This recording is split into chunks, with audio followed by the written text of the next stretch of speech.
It's showtime, and you're listening to Florida Real Estate Radio, where you'll hear about what's relevant and where to find opportunities and solutions in Florida real estate. Right now, live in studio, here's your host, Brian Heckman.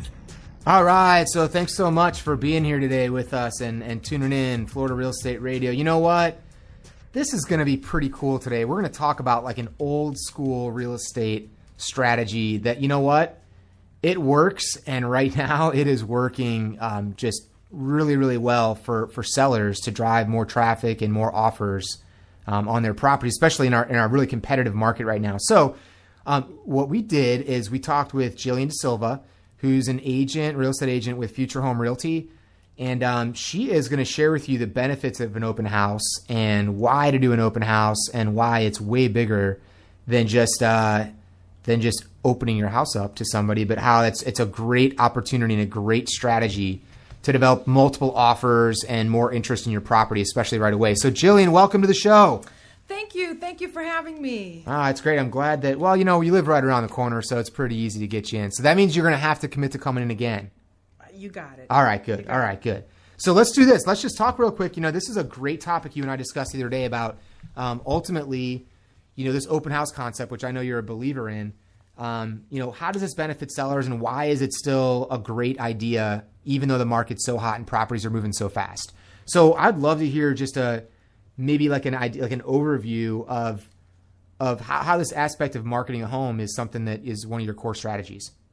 Well, having an open house is an additional exposure besides having the internet, which is fabulous. But when we can get people into homes and touch and feel, and it actually gives me an opportunity to really sell some of the features and options that you just can't really interpret until you actually get into the home. So that's just another strategy to sell that home a little bit quicker. Gotcha. So now how many people would you say, like right now on a given Saturday or Sunday, ballpark, like how many people would you say traffic that house? I know it all depends on the area, but just a ballpark.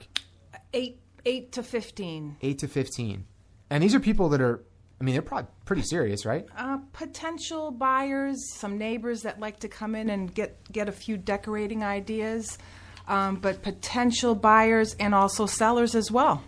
Gotcha. So I'm betting those nosy neighbors are probably not a bad person to have come check out the house, though, right? I mean, people, if they love their neighborhood, they have family, they have friends that may be looking at possibly buying a house or possibly moving. That's absolutely true. They would like to have someone close to them in the same neighborhood, and why not pick your neighbor?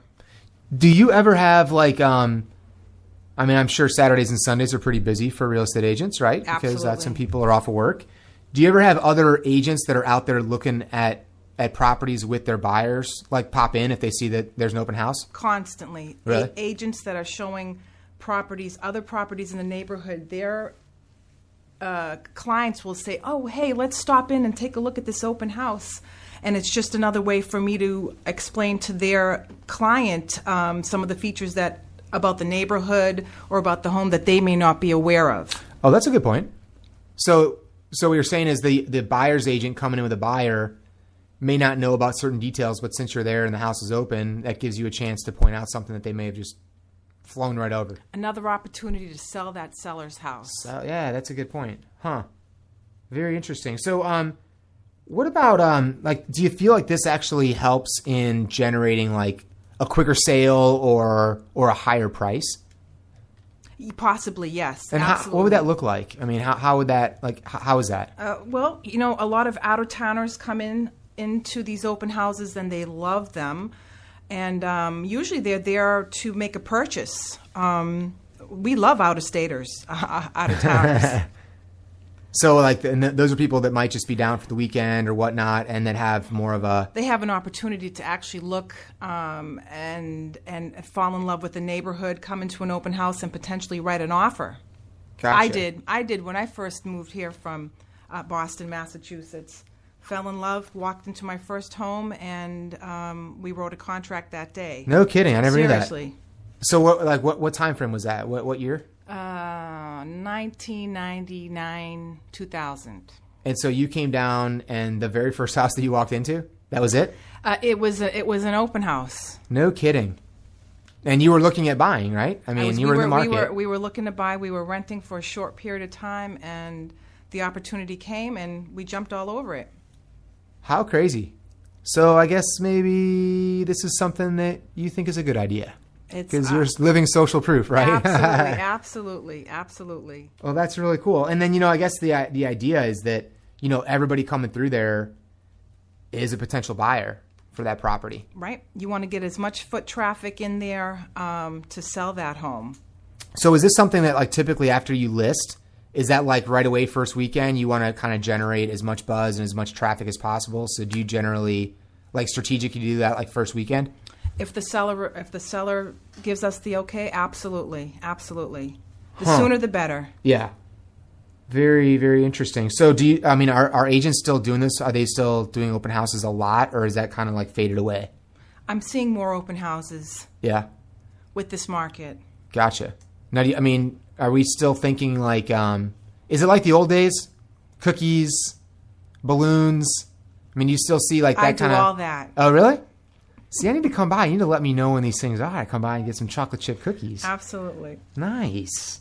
So what else do you give like potential buyers, just information on the property? What's there for them? How do you set this up so that they've got something to take with them? We have promotional little cards that have descriptions of the home and the price and a LinkedIn website that will tell you about that community.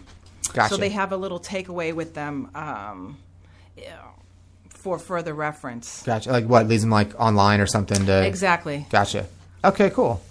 Well, very cool. So where would somebody contact you, phone, email, if they wanted to catch up with you or talk to you more about this? My cell phone is direct 813-785-7100, or you can reach me at buytampaproperties@verizon.net. Awesome. So let's do this. So we got to get scooting a little bit here, but I really appreciate you coming on and sharing just why this is still an important cornerstone in marketing and selling real estate. So we'll have to do it again. I thank you, Brian, for having me today. All right. Well, we appreciate that. And thank you out there for listening to Florida Real Estate Radio, where you're always going to hear about what's relevant and where to find opportunities and solutions in Florida real estate right now. I'm your host, Brian Heckman. Remember that we're all in this together, so let's grow together. Have an awesome day.